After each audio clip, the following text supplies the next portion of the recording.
Então, essa mobilização, né, como o próprio nome sugere, traz aí uma bandeira, um grito, né, de quem está marginalizado pela sociedade, quem está à margem, né?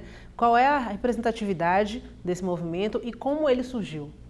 Então, há 21 anos, as pessoas excluídas, marginalizadas da sociedade são convidadas a ir para a rua, a gritar, como o nome já diz. Então, quem grita é quem está em situação de exclusão. Então, essa tem sido a nossa organização, para sempre pautar que essas pessoas estejam presentes.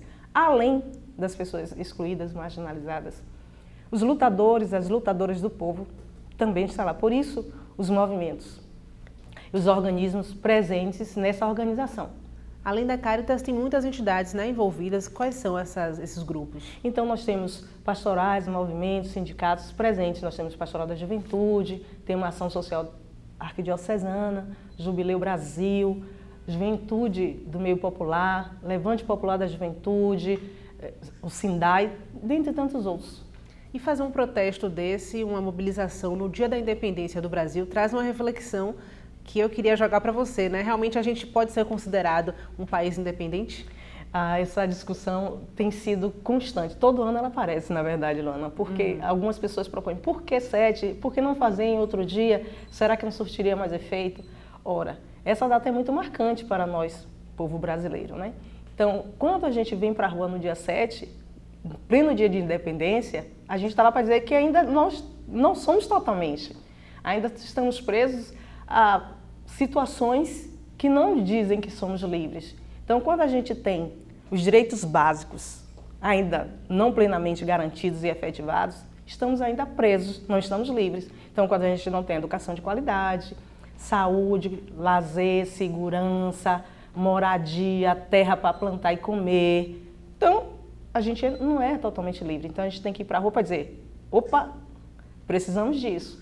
E também um grito a mais para esse ano é a questão dos nossos direitos constituídos à base de suor, de luta, que o Congresso tem tentado derrubar. E durante essa mobilização, esse protesto que acontece já há tanto tempo, como é que você percebe o olhar ou os olhares de quem está de fora, das pessoas, com relação a esse grito dos excluídos? Olha, tem o público que está na rua naquele dia, né? Tem um público que já nos espera. Sabe que depois do desfile tido oficial, vem um povo aí gritando e que muitas vezes se identificam. A gente sempre chama essas pessoas para somar conosco. Alguns topam, outros continuam, infelizmente, ou não sei, isso nos faz refletir que precisamos fazer outro processo educativo. Eles ficam como que telespectadores. Isso não é bom. Isso sinaliza para a gente que temos que voltar às bases, fazer um trabalho de educação. E antes mesmo do dia 7, quando a gente vai fazer o pré-grito, que a gente vai nas comunidades, infelizmente ou surpreendentemente, encontramos pessoas que nunca ouviram falar do grito. Você queria nisso? Vai ser fato. Então, isso para a gente é muito importante, a gente ir, voltar nas comunidades, fazer trabalho com as crianças, adolescentes, juventude, idosas, idosos, falando assim, ó, tá perdendo direito? Não dá para ficar calado, tem que gritar. E a rua é o lugar. Da rua, muita luta garantiu vitórias. Então, agora, além dessa mobilização na rua, essas entidades que estão envolvidas no Grito dos Excluídos também fazem outro trabalho em conjunto para poder garantir e defender esses direitos que estão sendo excluídos, né? Estão sendo colocados de lado? Não só nesse momento do Grito dos Excluídos. Então, se tivermos um momento de formação para o próprio grito mesmo, que a gente se prepara desde março. Então, o grito é puxado pelo Nacional, pela CNBB. Aí depois a gente reproduz essa formação, essa mobilização das lideranças em nível regional. Esse ano aconteceu em Feira de Santana com uma participação muito boa, sobretudo das juventudes. Também se a gente faz um seminário, um congresso, estão juntos esses mesmos grupos. E quando a gente tem mobilização nas ruas, estivemos presentes agora na luta contra a redução da maioridade penal com tantas outras forças populares nas ruas. E todo ano o Grito dos Excluídos tem um tema. Esse ano foi voltado para a questão do papel da mídia e também para a questão da violência. Eu queria que você explicasse para a gente como você chegou a essa temática e quais são realmente as bandeiras que vocês defendem por trás desse tema. Então, tem permanecido, se você bem observa, assim, a vida em primeiro lugar. Então, como um dos objetivos, né, do próprio grito, a gente tem trazido sempre a vida em primeiro lugar, a vida nas suas diversas variáveis. Então a gente defende a vida. E o lema tem sido uma denúncia. Que país é este que a mídia mente e nos consome? E também uma crítica, né, diante de toda essa situação. Então tem uma situação de exploração de imagens, uma exploração da violência. A gente percebe que nós dos movimentos sociais organizados, uma parte dessa grande mídia, nos criminaliza o tempo todo. Então, esse caminho de 3, 4, 5 anos de trás para frente, conduziu para esse lema.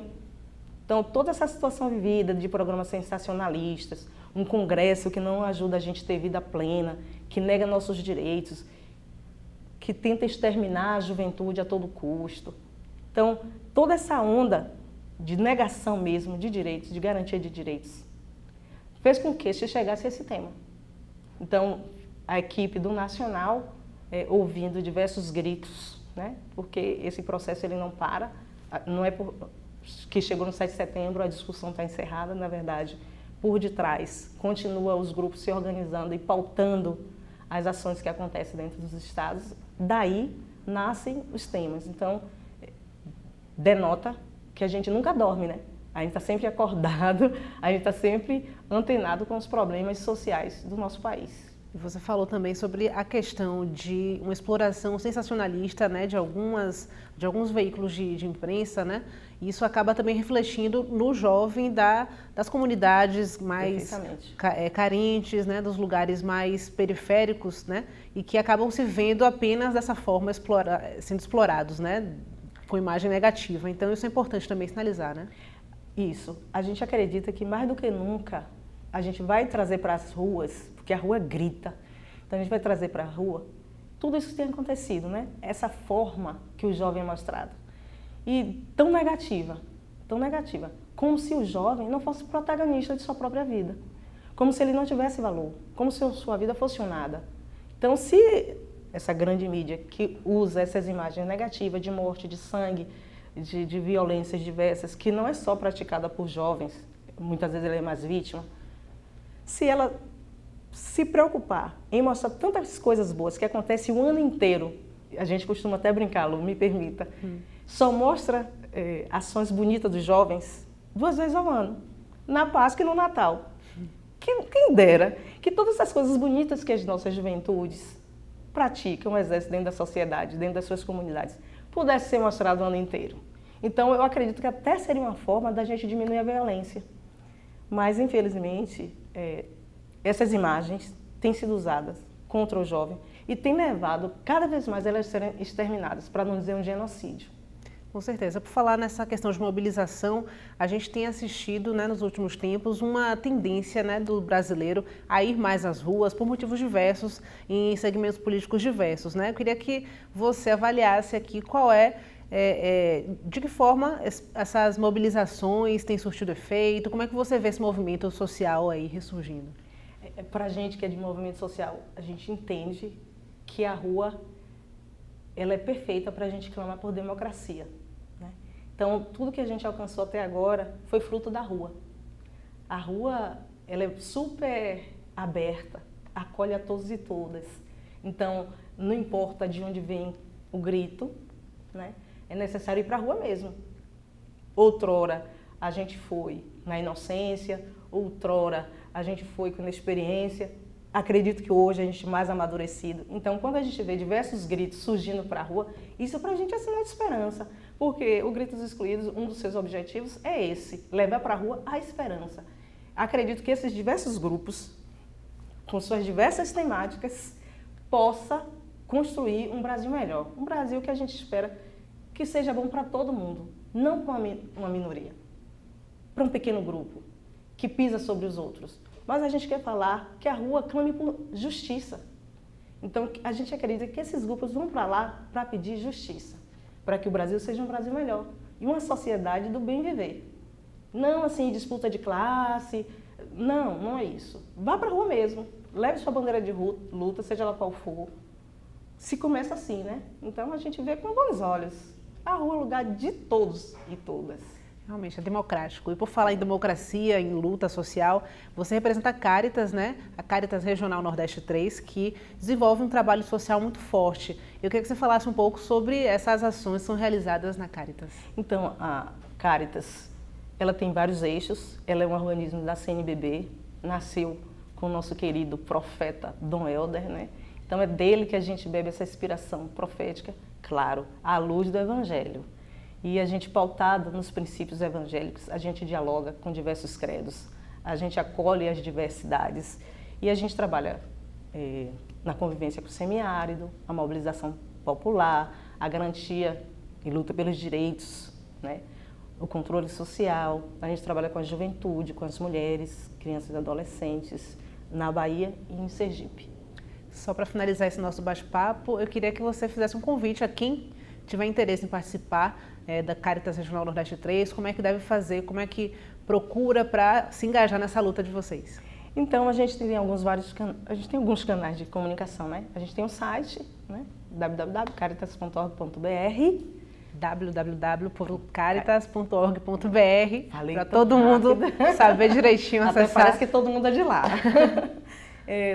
Aqui em Salvador, que é a sede, né? Fica ali em Brotas, 71 para quem está fora, aqui da Bahia. Então, 71-3357-1667. Tá certo, então os Dá uma contatos... ligada e a gente conversa melhor como chegar, até porque na rua principal é uma transversal. Prontinho. E a pessoa que queira ser um voluntário ou voluntária, a Caritas está de braços abertos. Maravilha, Joseline. Obrigada pela participação aqui no Chão e Paz e parabéns pelo trabalho. Muito obrigada.